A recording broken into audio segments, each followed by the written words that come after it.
Oh, we are live.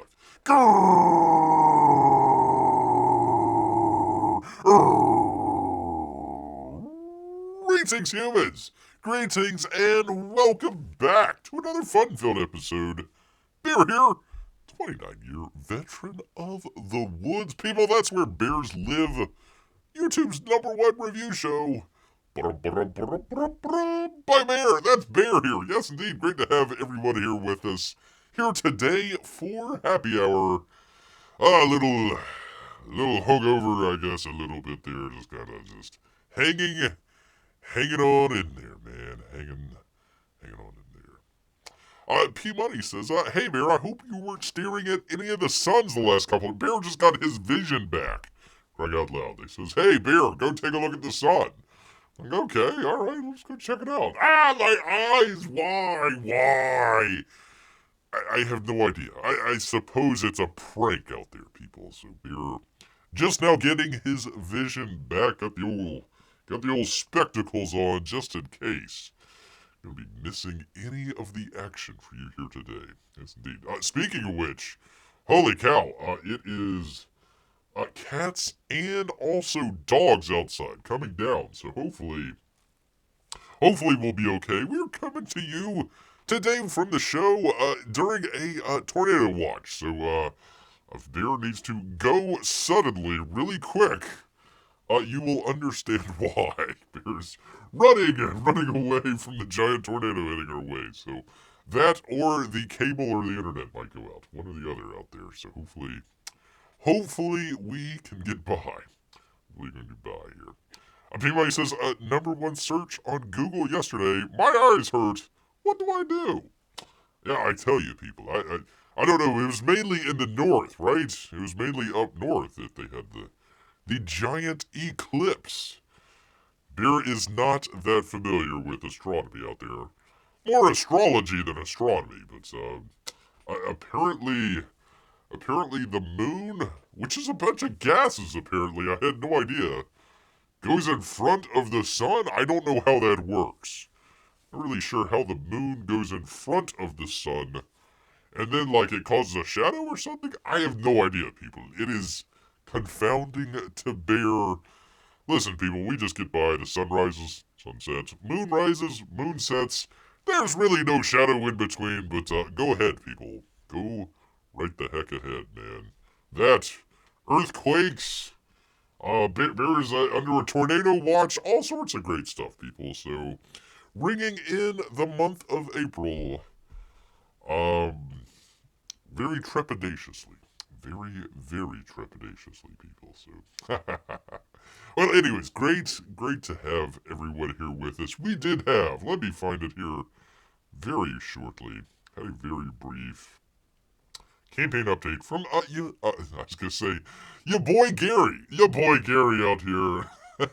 the ship, the G-ship, Gary Shipman out here.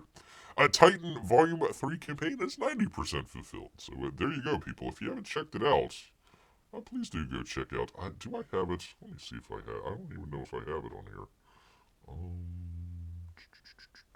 Let's see. There's CyberFrog. No, I do not have the Titan campaign up there. But there you go, CyberFrog. 611,000. Congratulations, sir. Moving on up to the east side. To a deluxe apartment in the sky. I wonder, is that kind of more, is George Jefferson kind of really greedy? Is he just going for the deluxe apartment in the sky? Or is it a more kind of a spiritual type issue there, where after years and years of bondage, now you're finally being lifted up closer to heaven in a deluxe apartment in the sky. One wonders out here.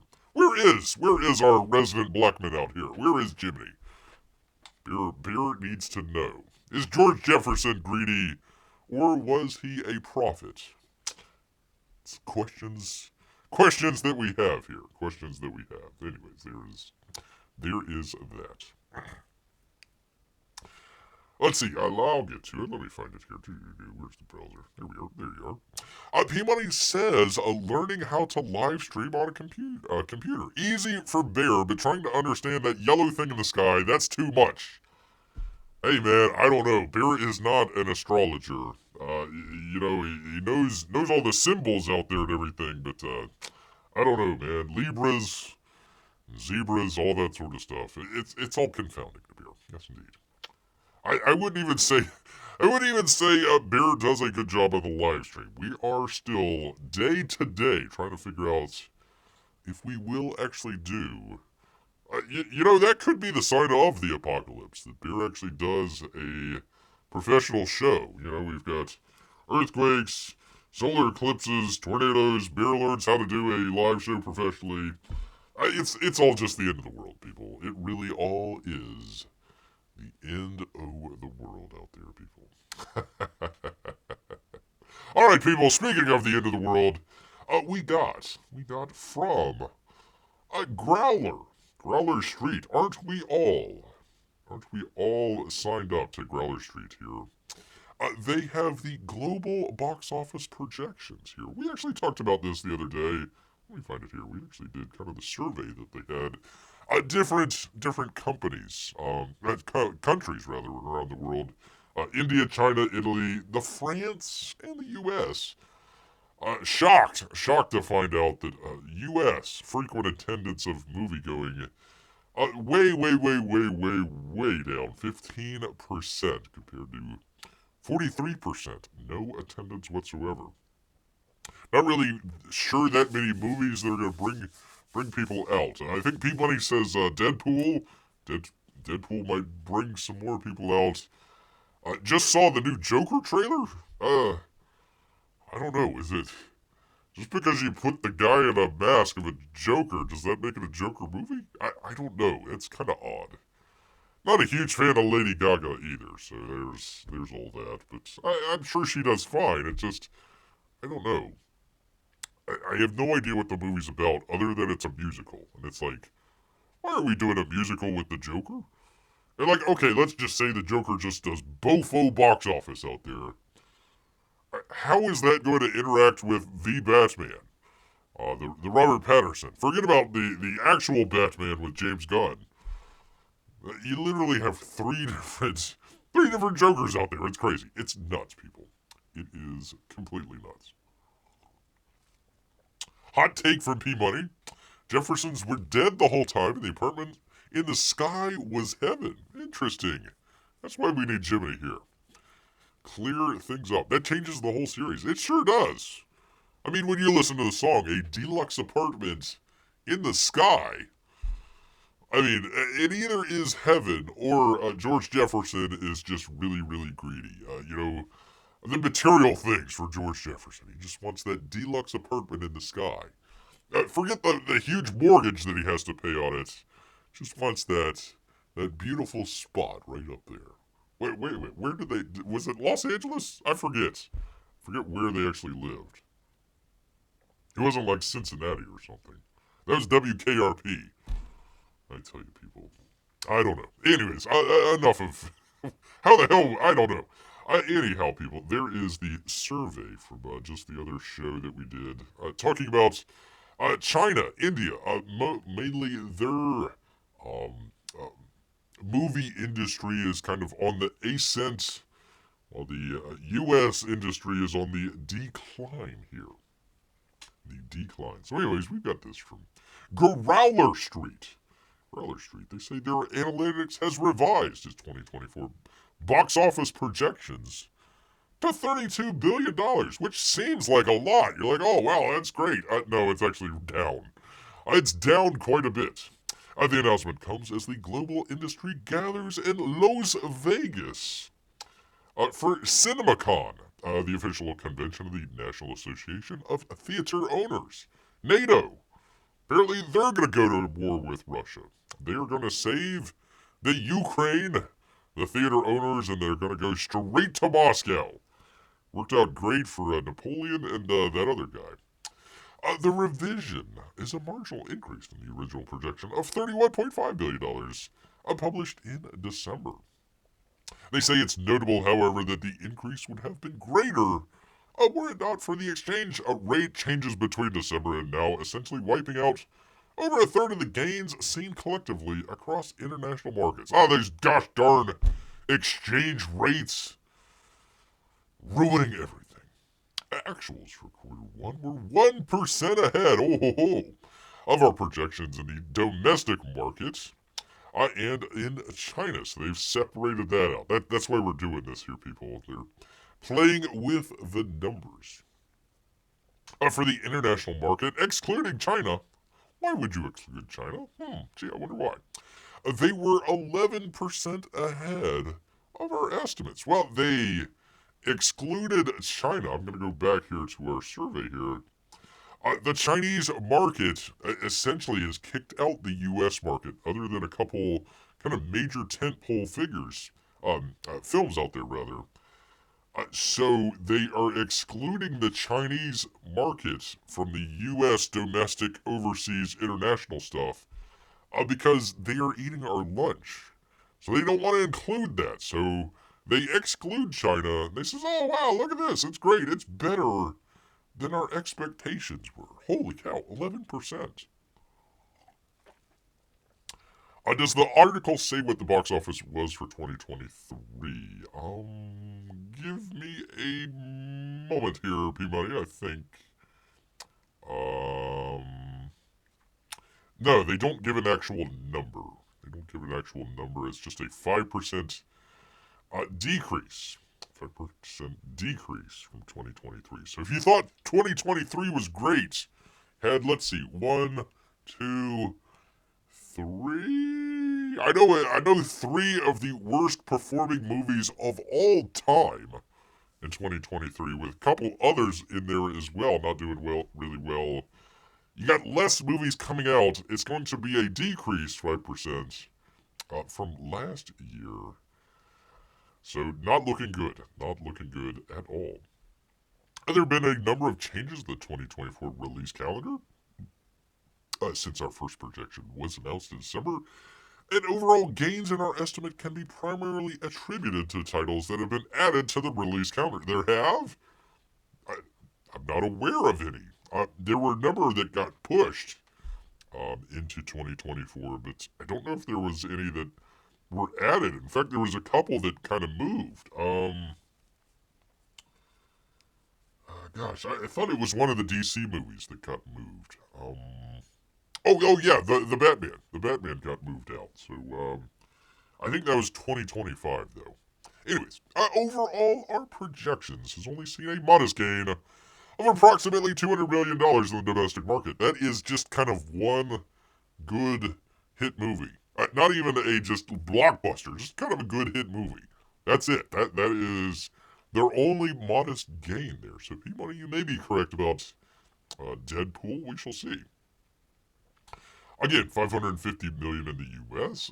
In the international market, excluding China for some reason, and remain relatively static for China. China is only one of the 3 key markets projected to see a year-on-year improvement, which they're selling their own movies, so they're not coming out of Hollywood. So that's not going to help them whatsoever. Up 6% on 2023. Among the international subregions, Europe, Middle East, has seen the biggest gains, while the Asia Pacific, again excluding China, has also seen a slight increase, $157 million. That is, the food budget on the Marvels.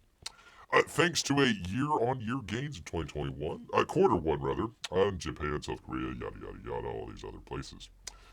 Unfortunately, a slower start in Latin America has resulted in a slight decrease in the full year estimates for the region. Well, that's alright, they're all moving to the U.S., so it's fine. They're just depopulating Latin America, just coming to America proper. There we go. Brazil did record a small year-on-year gain for the first quarter. Anyways, they go on to talk about all of that stuff. They make it look all happy-go-lucky. P-Money, I don't recall what the exact box office 2023 was. But I remember it was down, I believe it was 20%, 15-20%, from 2019, right before the pandemic. So you're already down 20%, and now you're 5% down on top of that. So no, 2024 not going to be a great year for movies. Not at all. 18%. Here it is. I apologize. 2024 revised estimate range 18% behind. It was close. And the average of the last 3 pandemic years, 27 to 2019. So there you are, people.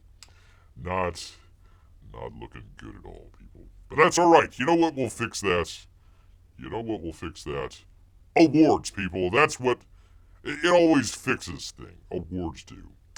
From Variety. And Elsa, how do you pronounce that? Elsa Kelassi. Elsa, what a horrible name. I apologize, madam. Slap your parents. That was a horrible name. You need to do better. You really need to do better, madam. George Lucas to receive honorary Palme d'Or at Cannes Film Festival. Noted filmmaker auteur George Lucas. From that one movie and, I don't know, a couple others out there, I suppose. I don't know. George Lucas, the iconic filmmaker behind Star Wars. Oh, Indiana Jones, that's right. That lost a whole bunch of money. Beer still stands behind his Indiana Jones is kind of a stupid movie. It really is, people. The first one, if you really think about it.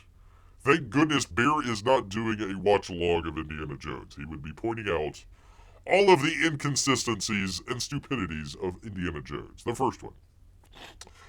It will receive the honorary Palme d'Or on May 25th during the closing ceremony of the 77th annual Cannes Film Festival. The Festival de Cannes has always held a special place in my heart, Lucas said in a statement. I was surprised and elated when my first film, THX 1138, it just rolls right off the tongue, was selected to be shown in a new program for first-time directors called the Directors Fortnight. Since then, I've returned to the festival on many occasions in a variety of capacities. As a writer, terrific. Director, even better. Producer, even better than all those. I'm truly honored by this special recognition, which means a great deal to me. In announcing the honorary Palme d'Or Award, try saying that 3 times fast. Cannes praised Lucas for building, quote, a Hollywood empire through the 9 episodes of the saga, 4 of which he directed himself, and then completely sold it off to a multi-billion-dollar conglomerate and walked away. Just walked completely away. Oh, and for his unflagging passion for technology, which has made him one of the pioneers in the visual effects industry. Well, I would say the people that actually did that were pioneers. He just hired them. Lucas is one of the several cult filmmakers expected at the Cannes Film Festival, while the chief, oh god, I'm not even going to pronounce that, says that the festival would have had a smaller number of U.S. films in the official selection due to the impact of the Hollywood strikes. Gosh darn it. He and his team have secured several other big names. George Miller, produce up. I don't know. Do you really call it Mad Max when it's Furiosa? Shouldn't it just be a totally different thing there? I don't know. Anyways, Furiosa, Mad Max Saga out of competition on May 15th, 9 years after he had unveiled Mad Max Fury Road at the festival in 2015. Kevin Costner will also make his first trip to the Corsair in 20 years with his Western epic Horizon and American Saga. Are they all sagas? Saga, Mad Max Saga, American Saga. You might as well just call it Star Wars and American Saga, something Saga. Megalopolis, American Saga. Meanwhile, the attendance of Francis Ford Coppola with his latest film, Megalopolis, an American Saga, has not been confirmed, as distribution plans for the self-produced big-budget movie are said to be still in the works. The presence of Lucas at the upcoming festival is a significant coup for the Cannes Film Festival. While Indiana Jones and the Dial It Depends world premiered last year, Lucas did not attend. Probably a good Probably a good idea. Probably said, no, we're skipping that. As previously announced, this year's Cannes Film Festival will be presided over by, over by? Presided over by, presided over by, presided by, presided over? Presided over by Barbie director Greta Gerwig. The official selection will be announced by Fernand and Cannes president Irenee on Thursday at a press conference in Paris. Be there, people, with your boots on, man. With your boots on, people. So more people have been staring at the sun these last couple days than going to the movies. Probably. It was so great. It was such a just brilliant thought by P-Money. He said it twice, so thank you, P-Money. I get the feeling that every box office failure this year will blame the writer's strike. Well, let's blame the actors as well. They also went on strike. People. Yes, indeed. Well, you thought, Bear, that's your only Star Wars story for today. No, sir, I've got two. Ha ha! Yes, indeed. Kind of a flashback here for Bear.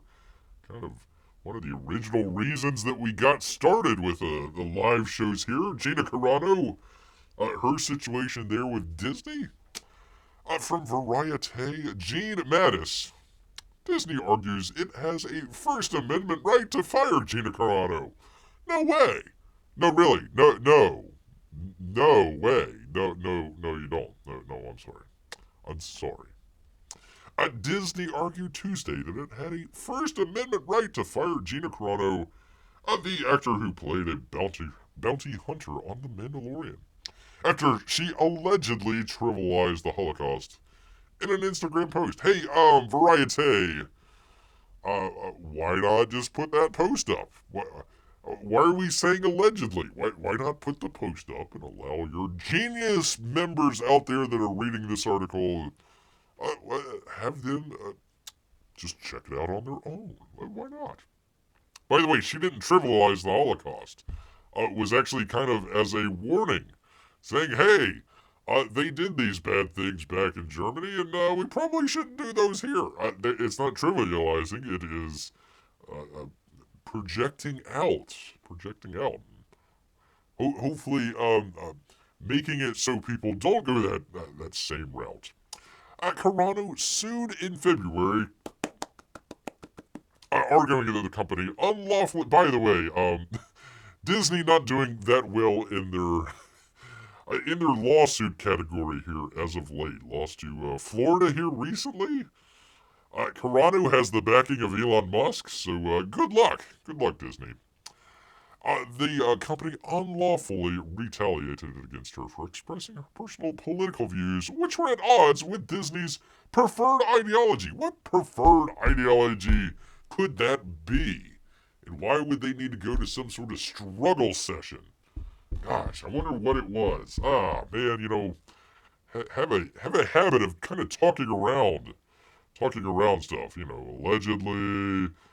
Preferred ideology, blah, blah, blah. Just come out and say it, Variety. Come on, man. Disney's lawyers filed a motion on Tuesday to throw out the lawsuit, arguing that Disney has, a constitutional right to fire other people, of course, not to associate its artistic expression with Carano's speech. You weren't really that hot on the firing button for all those people at the Disney TV shows that, kind of got a little handsy with the kids there. Didn't express your, quote, constitutional right then. In fact, you kind of helped protect them just a little bit there. But Carano saying, hey, let's not repeat the Holocaust. That's a step too far for Disney. The case touches on a hot-button controversy over speech rights on social media. No, it touches on the fact that Disney just straight up fired somebody because they didn't like her. That's pretty much it. That's where they're saying they have a First Amendment right to do that. Well, okay, but there's also, contractual rights there as well that they have to follow. So, Elon Musk, the owner of X, formerly known as Twitter, announced last August that he would pay the legal bills of employees who had been fired for their posts on his platform. He later agreed to fund Carano's lawsuit against Disney. Good job. Carano was fired in February 2021 after she analogized the treatment of modern-day conservatives. Not really at all, but okay, to the persecution of Jews in old Germany back in the 40s. Sort of, but it took, let's see, one, two, three, four paragraphs to get to the alleged post, and they didn't even do that. Here we go. Finally, five paragraphs. Because history is edited, says Gina Carano, most people today don't realize that to get to the point where the soldiers could easily round up thousands of Jews, the government first made their own neighbors hate them simply for being Jews. How is that any different from hating someone for their political views? She asked. Or just how is that any different than, I don't know, New York? What was it, Pittsburgh or Philadelphia, where they had the big shooting out there? A number of other places where they've, little mini crystal knocks out there, that sort of stuff. Where is Disney on all of that? Where's Disney when they want to say, hey, we're going to protect the Jews out there? Why don't you do that? Why don't you come on out and say, let's see, who was it? Was it Gina Carano? No. It was a Gal Gadot that came out with, in Hollywood. She wanted to show some of the atrocities there that happened, just recently here, back in October. Was essentially shut down by protesters out there for just expressing her First Amendment rights. Where the heck was Disney on that one? They wanted to be oh so protective of our Jewish friends out there. Where were they on that? Huh? I mean, isn't she starring in one of their movies? What was that? The Snow White movie? Where were they on that one? Huh? Disney? Where you at, man? Where you at? Carano has faced significant pushback for earlier social media post in which she strongly objected to the Wu flu restrictions. Let's see, was she wrong or right about that? Am I loud? Hey, YouTube. YouTube, hold on. YouTube, check please here. Is Bear still not allowed to say that the Wuhan virus originated from Wuhan, China? Are we still not allowed to say that? Even as a hypothesis, even though that Fauci, Collins, all the other folks came out and says, yeah, that might be actually, might actually be the truth after all. We gotta take a look at that. Is Bear still allowed to say that on the platform of YouTube? We shall find out. Questions the legitimacy of the 2020 elections. Are we not allowed to ask? Hey, Brandon only got by with a couple thousand votes in a couple of key states, and one of them, the toilets malfunctioned, and all of a sudden Brandon was winning after all. Who knew? We're not allowed to even ask. Not even allowed to ask about that. The 2000 election, sure, you can question all that you want. 2016, that freaking Trump didn't win, for crying out loud. But 2020, gosh dang it, straight to the gulag for you, sir. And refused to show support for trans rights. No, she just forgot. She just put in beep bop for her pronouns. That's all she did. That's literally it. How is that not showing support for trans rights? How about the struggle session for Mrs. Carano, put on by Disney, that said you have to go into the room with all these people for a struggle session if you want to keep your job? Where is the outrage on that? I don't know. And great to see Amy out here. Great to see you as well. And possibly Melissa as well. P-Mike says, everyone is good. Kids have dentist appointments tomorrow, hopefully, it goes well. I sure hope so, P-Money. Make sure they brush those teeth, get some of that fluoride on there. Make sure that those pearly whites stay. I mean, as a bear, listen, just speaking as a bear here, one of his most prized possessions is his teeth. You get to, chomp down on things. You get to scare people away sometimes. You gotta make sure you keep those teeth, those pearly whites. Make sure those are kept in check, people.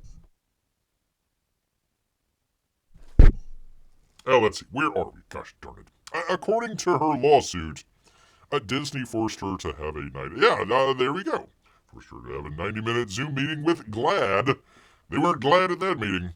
The LGBTQ rights organization, after she posted that her pronouns were beep, bop, beep. Boop, bop, beep. How is that not showing support? Come on, Variety. I'm sure you've got it right there, ready to go for us. How is that not supporting that she put in boop, bop, beep for her pronouns? I'll wait on that. But for Disney, the post was the final straw, according to the company's motion. The company argued that the post trivialized the Holocaust by referring to thousands of Jews and not millions. Okay, let's help you guys out. The Holocaust started by killing thousands of Jews, and it just kind of worked its way up to millions of Jews. Apply that to the River to the Sea crowd. Can we do that? Can we do that, please? Can we do that to the frickin' anti-Semites out there? Can we at least point the direction where the real anti-Semites are? Please, just question out there. And by likening their experience to those of contemporary conservatives who face scorn on social media. Do they not? Aren't there actual evidence of people going to a protest that are now have been held in jail without a trial for, going on 4 years now? I mean, I guess they're not being shoved into ovens, so, that's... You got bear there. Disney's had enough. I've had enough, gosh darn it. Anyways, yada, yada, yada, blah, blah, blah, blah, blah. It goes on. I really don't want to read all this, but there you go. First Amendment protects Disney's decision to dislocate itself from some speech, but not from other different speech. The company's lawyers wrote, the First Amendment mandates deference to the speaker's own decisions about what speech to associate with, even if others might consider those decisions internally inconsistent. Carano thus cannot stake out a discrimination claim by alleging that Disney accorded different treatments to different statements by different actors. But it did, and you don't get to pull the free speech card when it is contractual. Law has nothing to do with free speech. But good luck, Disney. Good luck on that. Bear's putting his money on old Gina Carano here. I sure hope so. Alright, anyways, except for they totally did. Yeah, I know, Amy. I know, I tell you, people. This surprise beer, I try to go to comicbook.com every once in a while, find some articles. Never, ever do they have any Comicsgate stuff whatsoever, or really any kind of independent stuff, unless it's, of course, your favorite LGBTQ plus stuff out there. So I was kind of surprised that, holy cow, Mike Barron returns to Nexus with new Dark Horse graphic novel. There you go. You can pre-order, some might say crowdfund the next graphic novel right now. From the great name of Russ Burlingame. There you go. A Nexus co-creator, Mike Barron, returns to the world for the first time in decades with today's Nexus Scourge. I thought that they came out with a Nexus. Bear got the Monster Hunt 2 book, which had Nexus in it, by Weldon. Great stuff. Didn't understand the story, but great artwork. Original story features art by Kelsey, Shannon. For crying out loud. Not Kelsey. No wonder we kicked him out of Comicsgate. Ah, Kelsey, I tell you, man. It marks the first time Baron has published a Nexus story since his partnership with Rude was dissolved. How rude. The two seem to have had a good relationship. But back in 2022, Rude announced they had parted ways and went on to publish his own Nexus story, Battle for Thune World, on his own. They have both creators doing their versions of the character felt like a fitting end to the relationship that lasted years, spawned dozens of comics, and had an unprecedented relationship with Dark Horse Comics. Anyways, they serve as the publisher for Nexus Scourge. At one point, held the right to Nexus, but the publisher turned them back over to the creators years ago. So there you go, people. There you are. You go check it out. Dark Horse, good stuff there. Mike Baron, of course, Kelsey, Shannon, forever kicked out of Comicsgate. Maybe that's why comic book went with him. They says, oh, Kelsey is out of Comicsgate. Mike Baron, he's probably working with that dastardly Eric July out there. We could bring him into the fold. Bring him into the fold there and not have to promote that evil Comicsgate out there. There we go.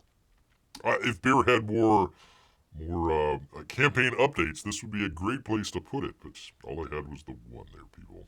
All Bear had was the one. Gosh darn it. I tell you. Anywho, moving along here. Ooh, it's getting windy outside. Hopefully that tornado is heading yonder, people. Heading yonder. Steve Cuzzo, your post. Pardon me here. A newly renovated Central Park boathouse is an absolute shipwreck with rotten service and inedible food, people. Inedible. After an 18-month closure, the dining room of beloved Central Park Boathouse reopened under new management 6 weeks ago. He says it was not, people, worth the wait at all, people. Worth the wait. There's your boathouse. Right there. Nice, white tablecloth right out there by Central Park. You look and point at the bums out there like, I am better than all those people. Ha ha.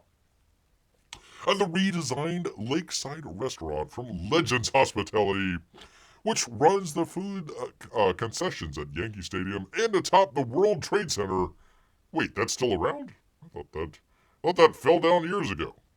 Is more spirit-crushing than 3-pinch strikeout, rather. It's an insult to Central Park and to New Yorkers who hopes that the Parks Department would choose a decent successor to the former operator Dean Pohl. He ran a tight ship, but walked away over what he said was an unaffordable union contract. Gosh darn it. Frickin' unions. Under a Pohl, the boathouse was far from perfect, but it delivered a reliably good product, well-seasoned, complimentary prepared American dishes worthy of the location. But they say, sadly, that boat has passed, people. It's passed. On Saturday night, I had the most atrocious restaurant I've experienced since a dining room fire at the Russian Tea Room last year smoked our chicken Kiev. Bear had that story. Bear is on top of it, people. If there are horrible New York dining experiences, Bear is there, people. Bear is there. Not the one causing it, I'm just reporting on it. The horror show at least produced an entertaining video. The boathouse just left us hungry and angry. The worst part. Amy, I hate to break it to you. With a bill for $511.63. The fun, quote-unquote, started when they gave us a terrible table that faced a dark outdoor stage area. When we asked for a better one, they moved us to a different table.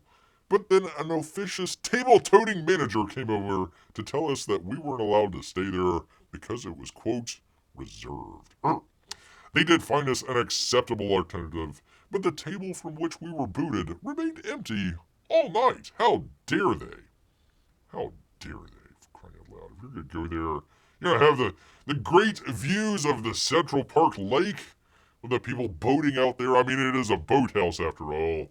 Of course, they just shoved all the boats outside so people can eat in luxury out here. Looking out over the, I don't know, I assume it has a name. I have no idea. The Central Park Lake. People boating. Of course, you don't see too many people swimming in that lake. God forbid. You wonder how many dead bodies are in that lake. You never know.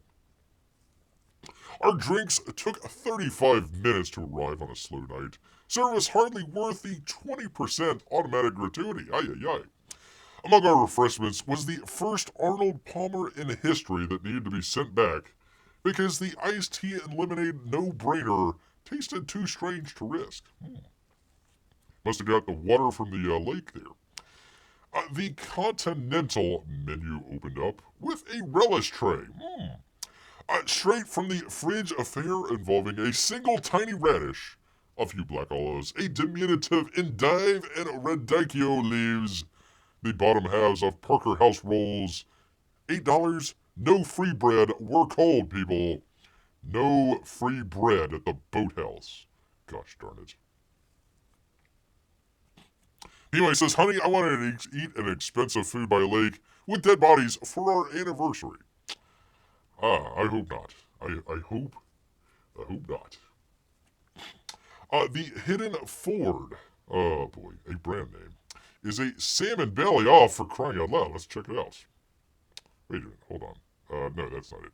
A salmon belly crudo was the standard single $12 sashimi silver that you might find at any sushi joint, except for it was $22. Crying out loud, $22 for salmon. That's horrible. Horrible, people. That is horrible. A quote Sicilian swordfish, $40, people. Rolled in Italian breadcrumbs and herbs, was broiled. It was promising at first take, but it swiftly cooled into something like frozen fish cakes, mealy textured and flavorless, except for the sun-dried tomato dressing. Not bad. $40, I don't know. My friend, a restaurant business professional, reasoned before she ordered, you can't go wrong with chicken Milanese. Well, wrong you are. The leathery sinew-breaded meat, $32, under a heap of arugula, might have come in from a hot food vending machine. Ay, ay, ay. And it gets worse, people. It gets worse. A Heritage baked fresh quote-unquote ham for $38 was worse. A near inedible deep brown, he says no pink here, slab of uncured pork barely yielded to the knife, much less to human teeth. Well, you need bear's teeth for that. Spicy mustard glaze was no help.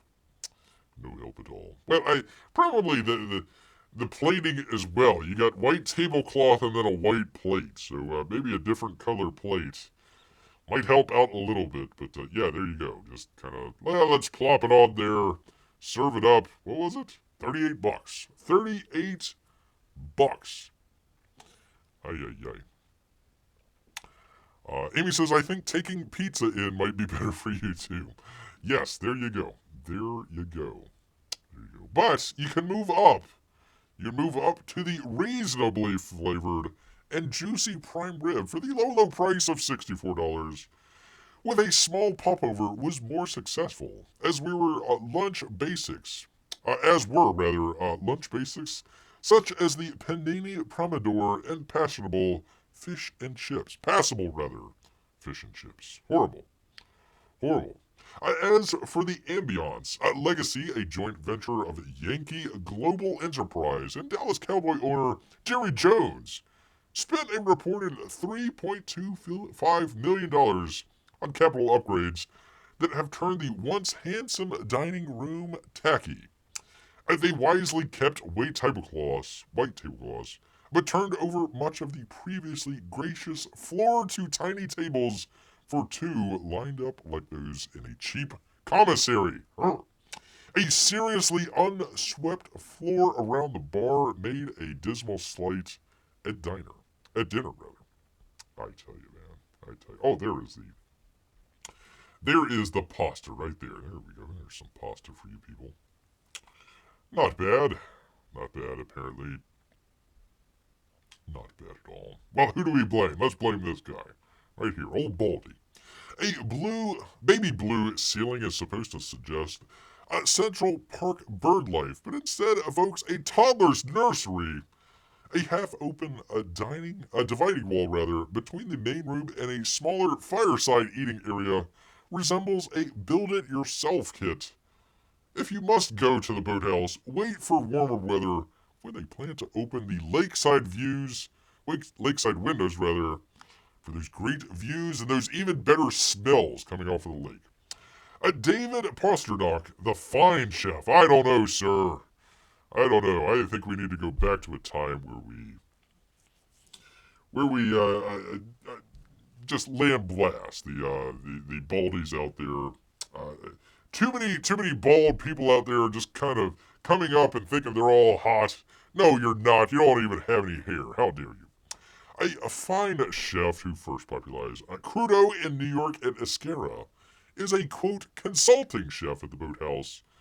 Says he ought reconsider his involvement before it ruins his reputation at the Boathouse. The menu might improve with Central Park's change of seasoning, but it's scraping the bottom after 6 weeks.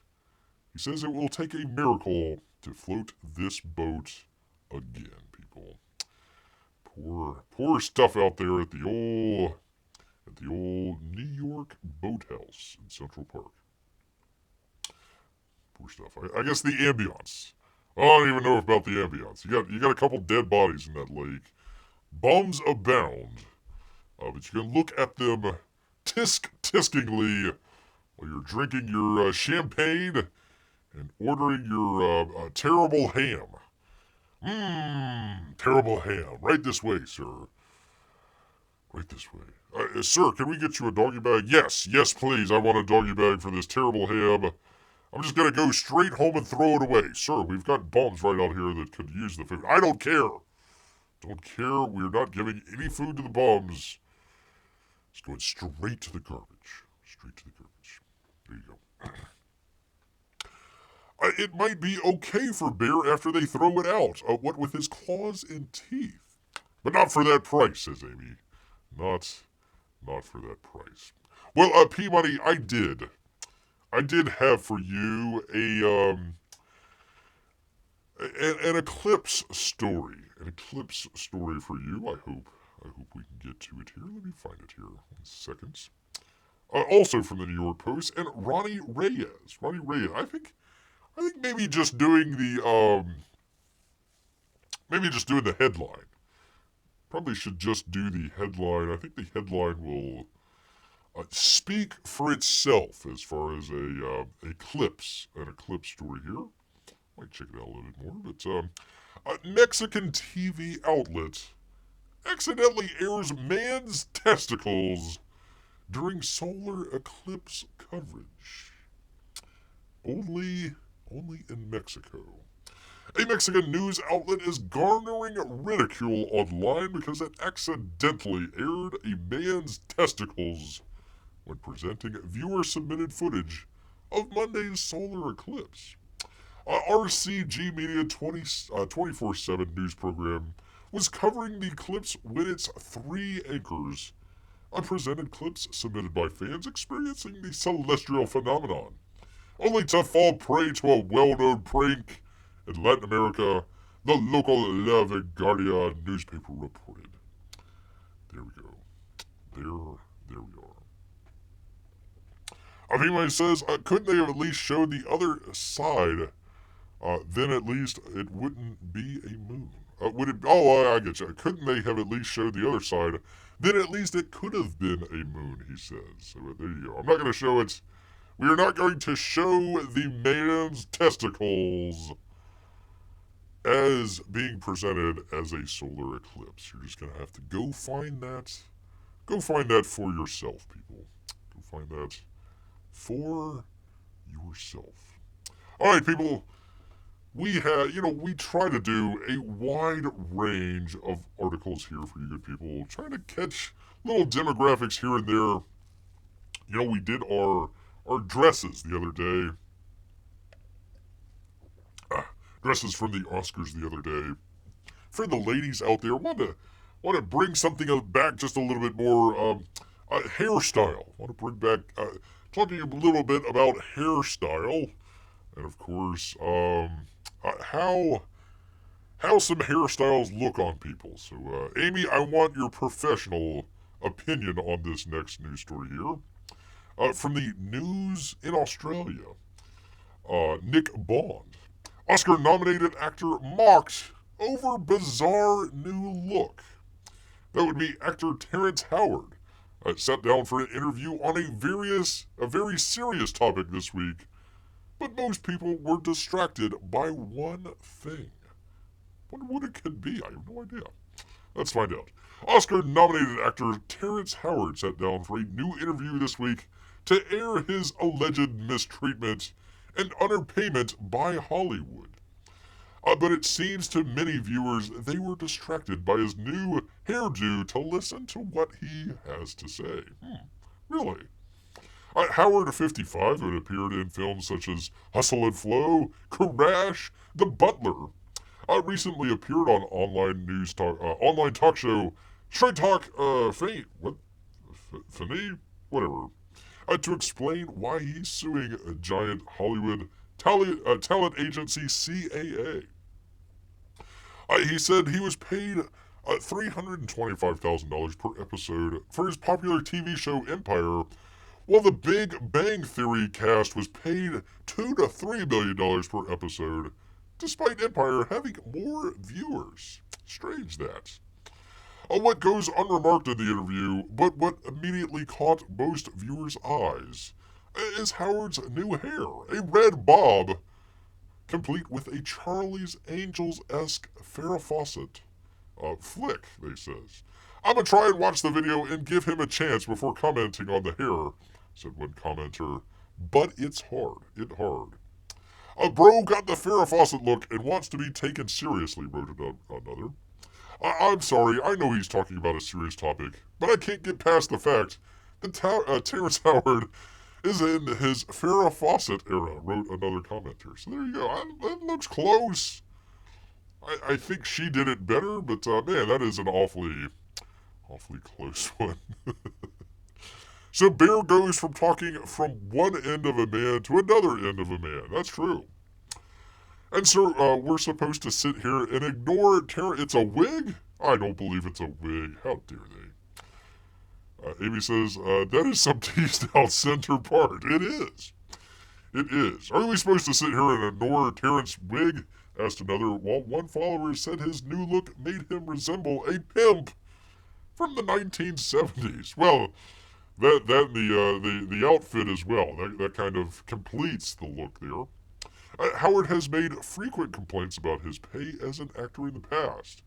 In 2008, it was announced that he would not be back reprising his role as Robert Downey Jr.'s sidekick in Iron Man sequel. He said he was sacked over his refusal to take a major pay cut, a claim which Marvel Studios publicly disputed at the time. In interviews, Howard laid the blame squarely on his former co-star, Downey Jr. He says, it turns out that the person I helped become Iron Man, who knew? When it was time to re-up for the second one, he took the money that was supposed to go to me, he claimed. Well, I'm sure he would have just spent it on a hair product, so there you go. Maybe that was a good decision by Marvel and old Iron Man out there. Old Iron Man. Amy is enjoying the news article here. She says, it looks like it's brushed and curled. Brushed and curled, she says. There we go. Here's a side-by-side. Very interesting. It could be curled. Here has no idea. There we are. There's a better look at it there. There you go. I mean, when you're trying to complain about fair pay in Hollywood and how you've been discriminated against, the first thing that you want to do is put on your best wig and go straight to Australia, talk show host, and lay down the freaking law, man. Lay it down. And sprayed down, says Amy. Sprayed down as well. I mean, do as you like, of course. It's just a bit deliberate, you know.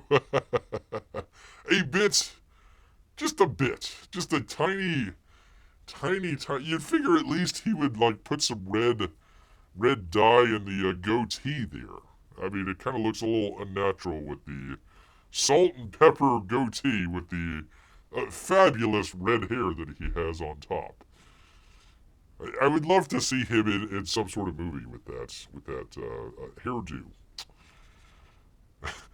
P. says, phew, how was he going to fit into that War Machine outfit? They would need to have a bigger...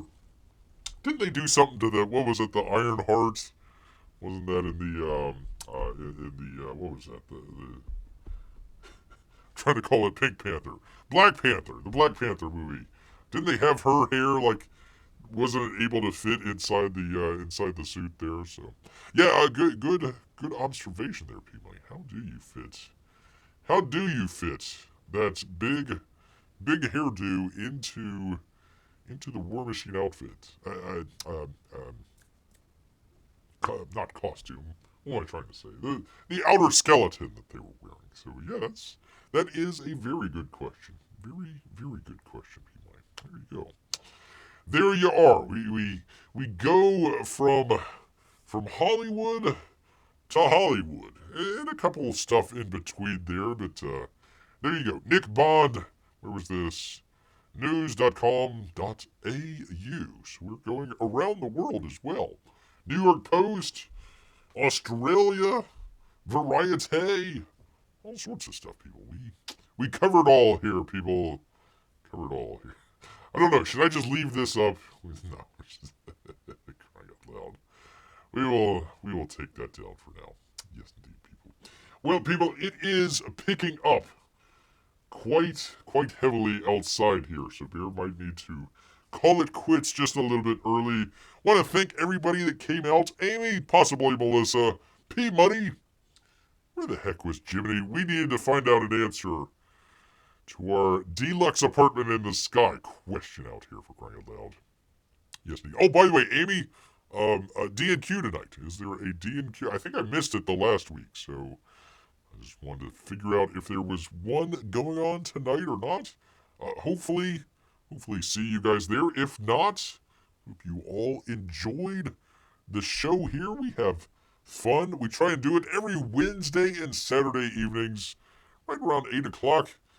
Might do. P-Money, we might be doing the old hockey talk next show. Amy says, I haven't heard Mike was out of town last week. Well, there you go. That would be one good reason why you couldn't do a show. That would definitely be a good reason. Although you could do it on the road. Hey, hand it over to the Jeff Potts and let him do it.